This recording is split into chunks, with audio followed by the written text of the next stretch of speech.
My son, who is well paid, and you, who has no job and plays around every day, don't match well. From now on, I will live here with my son. So, you get out of here now." It was a rare day when my husband, who usually stays in his room, was out. The intercom rang loudly. When I opened the front door, that was what my mother-in-law said. "Huh? In the first place, you should open the front door as soon as the intercom rings. You really are a useless wife who can't do anything." "Sorry, I was working and didn't notice." "You lied to me like that again. I know. I know that you lie about your job, that you don't do the house chores, that you spend all day long just doing nothing." "It's not a lie." "It doesn't matter whether you do something or not." My mother-in-law, who doesn't listen to me, smirks and shows me a piece of paper. "Do you know what this is?"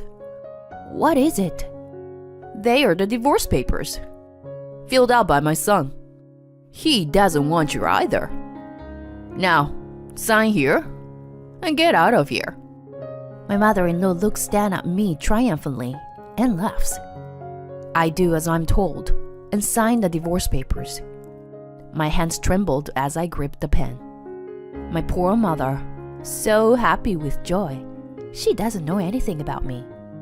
My name is Jasmine. I work from home as a freelance writer and editor. Until a few years ago, I worked for a publishing company, and thanks to my experiences from that time, I am still able to earn enough money to live on a steady basis. In addition, when I was working for the publishing company, I worked hard every day, and I had a good amount of savings. Therefore, although I am an unstable freelancer, I am able to live without any major worries. I met my husband Michael when I was working for a publishing company. At the time, I was still a fledgling editor, and Michael was an aspiring writer.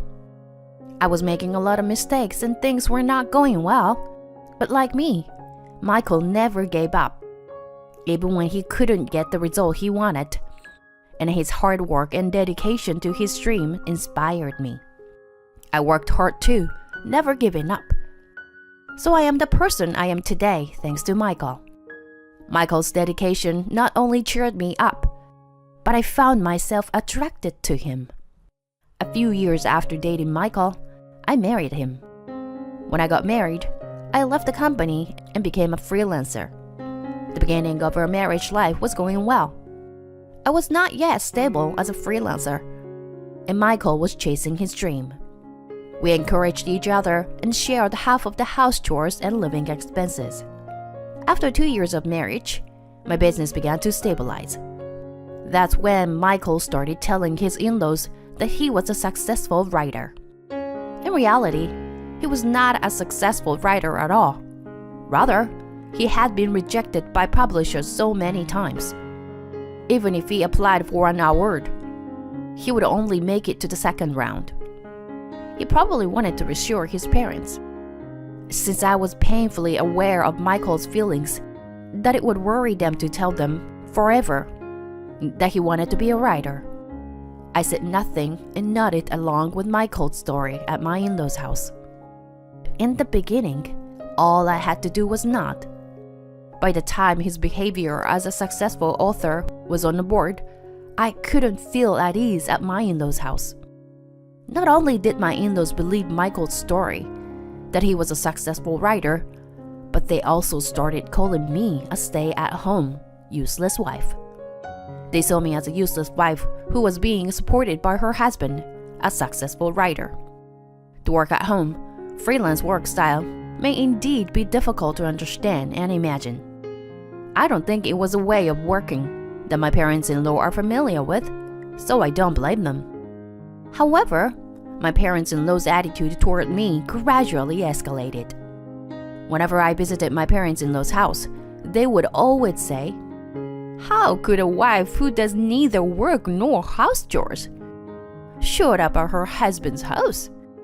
As I have told you many times, I am a freelancer, so I work from home. And the sharing of house chores is something that Michael and I discussed when we got married. I don't see how you can talk back to me when you don't even have a job. You say you work at home, but you don't have a good job. You don't make much money, and Michael takes care of you and your living expenses. Don't worry. I make a decent living and pay for our living every month. Oh yes, you don't get it. If you don't appreciate Michael a little more and act a little more gracious, I don't know when he'll leave you. If Michael dumps you, you won't be able to make a living. That kind of conversation continued. I almost sighed out loud, but managed to swallow it. I was about to say, I'm the one who earns most of the living expenses, and I'm also the one who does most of the house chores. It's Michael, who doesn't have a job and doesn't do the housework. But I managed to swallow it as well. In the beginning, I only heard various sarcastic comments when Michael was not around. Recently, when I was invited to dinner at my in-laws' house, Michael and I went to my in-laws' house together, and the only meal prepared was for Michael's portion. It has become the norm that there is no seat for me. On top of that, they seem to be talking about me to all our relatives, and even when I attended gatherings with other relatives a few times a year, they only sneak around and talk about me behind my back. I only pitied my in-laws' attitude. I was not sad at all, but I was a little frustrated with Michael's attitude of just sitting back and watching and not even trying to stop them. On top of that, my in-laws think Michael is a successful writer, so they keep begging him to buy them things. Michael asked me to buy new furniture or appliances, even if ours are still usable. Michael wanted to make a good impression on his parents, so he bought whatever they asked him to buy. And I found myself spending nearly $2,000 a month on them. Of course, this was all from the money I earned. Michael took money from my account and wallet without my knowledge and gave it to my parents-in-law. I turned blind-eyed when it was a small amount, but when it became too much for me to overlook, I said, "Michael, please don't spend my money without my permission." But Michael just looked at me as if he was annoyed with me. "You work from home and have an easy job, don't you?" "What?" "It's like you're playing around and getting your money with it. You earn money from just playing around, so why not spend a little on my mother? Don't be stingy."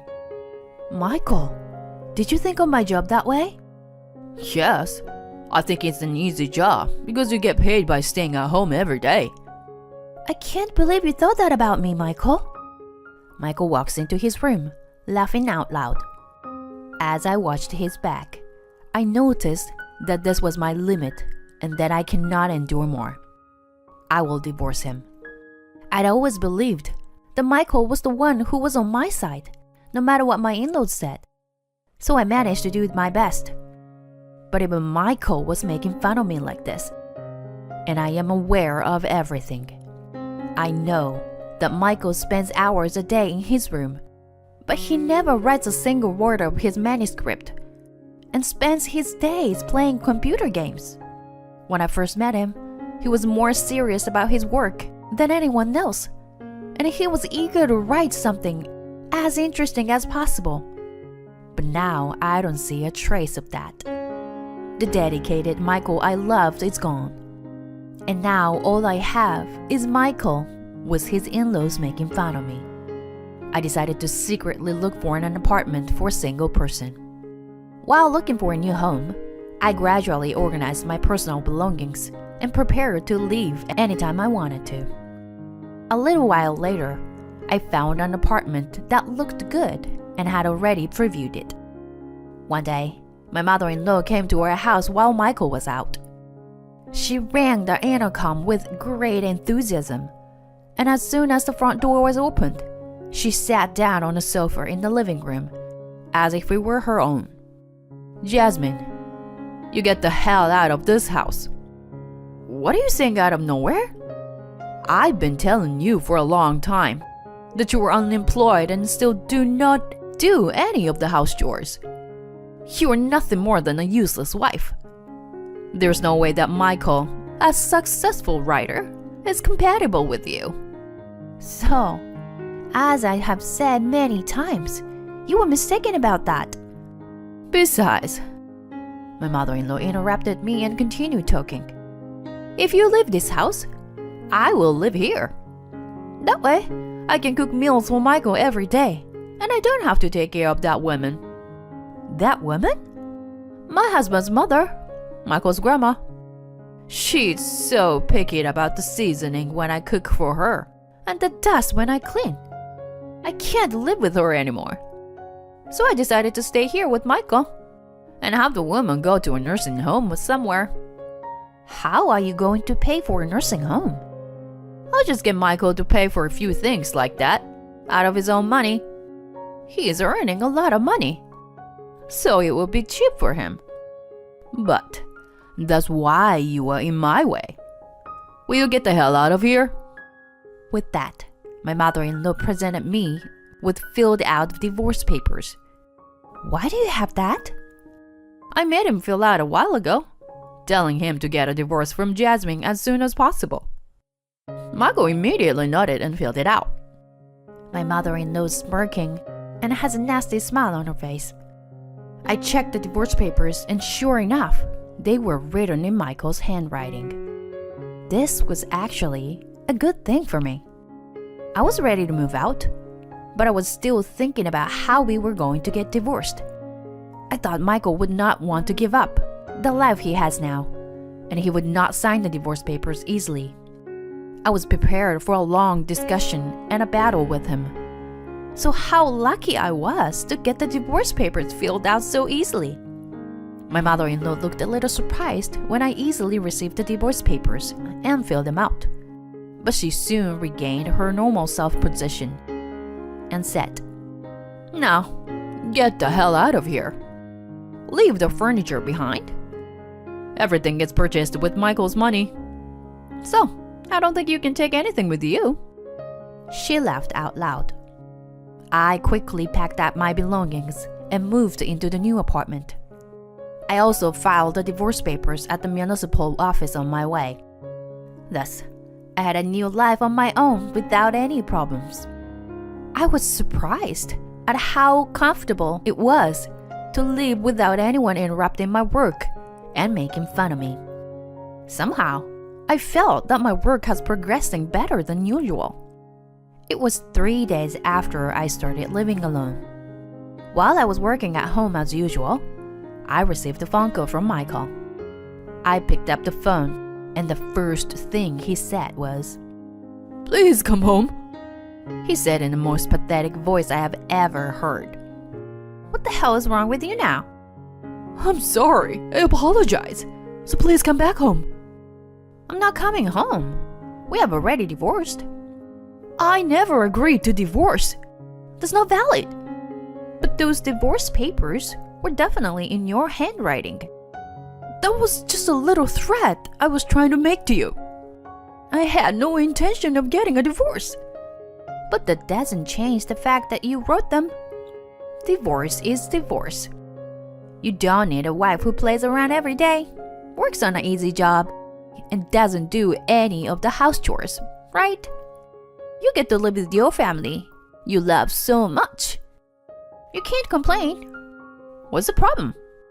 I'm sorry, but my family thinks I'm a writer, so they quit their job and moved here, intending to live on my dime. On top of that, they want me to pay for grandma's surgery, and there's no way I have that kind of money. I see. That's why you want me to come back. Yes, and now that they know I've been lying to them, my mom and dad are really mad at me. They're all clamoring for me to bring you back right now. You now know how hard it is for me. Please come back to me. Let's live together again. Do you really think I'm going to say, yes, I'll come back? I've told you many times, we're divorced. You have to take care of your problems. Don't be like that, Jasmine. no matter how many times I say no. Michael won't give up and hang on to me. I don't know how many times I told Michael that I was a stranger to him now, that we were divorced, and he got irritated. All right, I'll divorce you if you insist so much. But you know what? If you divorce me, you should pay for my parents' care and alimony, which you were supposed to take care of when we were married. What are you talking nonsense? Because, if you hadn't divorced me, my mom and dad would have ended up in a facility, and we would have had to pay for their care. So you should be the one to pay for it. And since you divorced me on your own, they found out that I lied about being a successful writer. And my mom and dad got mad at me and hurt me emotionally. All of this is because of your selfish divorce. I can't pay alimony. No, I won't pay that because I don't understand what you mean. In the first place, when we were married, it was you who said I was a jobless, no good wife. I don't know if it was out of your pride or not, but you were the one who lied about me and hurt me. Your parents and our relatives believed your lie, and they accused me. I don't want to say this, but I was much more hurt than you are hurt now.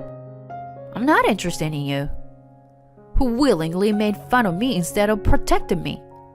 If you want money, why don't you just borrow it from a bank or anywhere else? With those words, I hung up the phone without hearing Michael's reply. I set my phone to block his calls and changed my phone number. A few months later, I happened to pass by my in-laws' house, which had already been sold and turned into a parking lot without a trace of my in-laws' house. While I was looking at my in-laws' house, a neighbor who happened to be coming back from shopping approached me.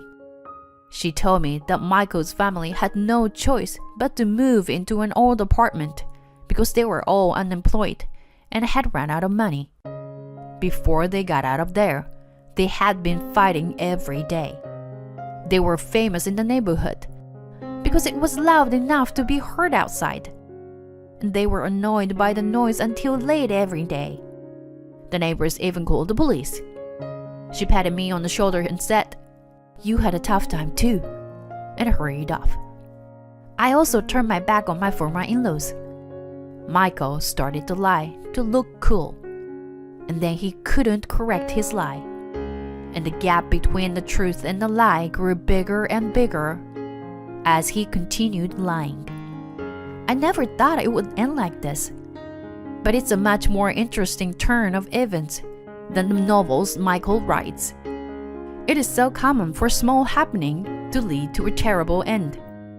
But I wonder if Michael, who wanted to be a writer, couldn't have imagined it. Fact is stranger than fiction. I feel a little sorry for him, that he ruined himself by lying to his parents for his glory and self-satisfaction. But I am going to learn from him so that I don't end up like him.